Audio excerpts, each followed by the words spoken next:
for the winter months. But when the sleeping giants ask God for their blanket, what is man to say now? They were here long before me, and will continue their rest long after I have joined them in death. They do not move, but still breathe. They do not speak, yet still listen.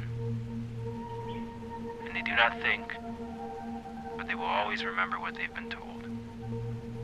I came to tell the giants about you, and they listened to my story. They know what you did, and I pray that their shadows haunt you forever. I lived so much of my life under the assumption that there aren't really bad people, only bad environments. That if you give someone a better environment, they'll choose it over where they're stuck at. And in time, you'll see that they've always been good, but weren't able to express it before. I was wrong, and for that mistake, I've paid dearly. There are bad people, and you're the very worst kind.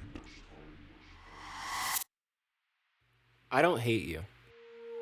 I don't think I have it in me to hate anyone. But I do resent you.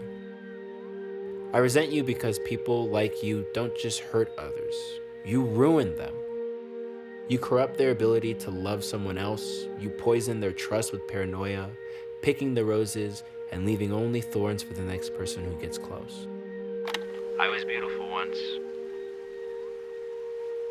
but you picked my roses and I grew more thorns.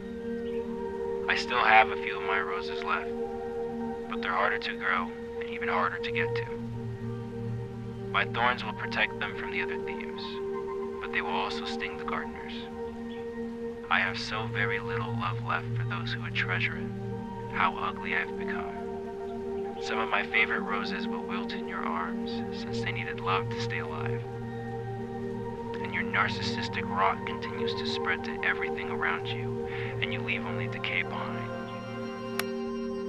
When you fall from the weight of your sins, I ask that Mother Earth swallows you whole to feed the forest you have destroyed.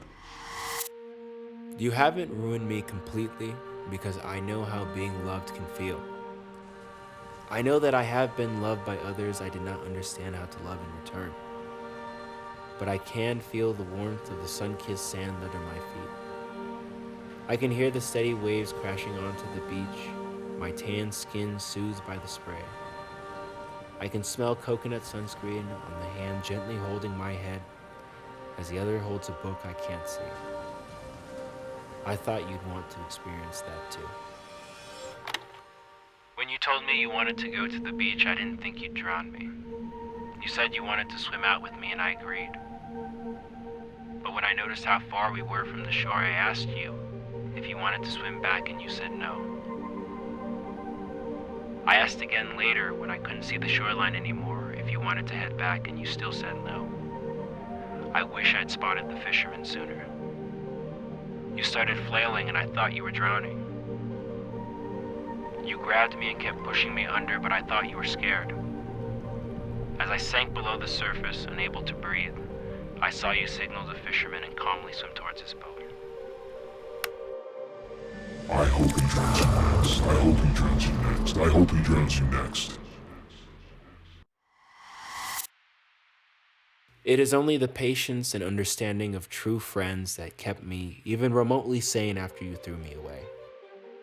Long conversations about how they saw me, things they noticed from you, and how I had their support whenever I needed, kept me from descending into a madness I did not know was within me. You were spared from my worst instincts because of truly good people reminding me of how healing kindness and honesty can be. They pulled a cold and lifeless body ashore, blue from despair or the water I do not know.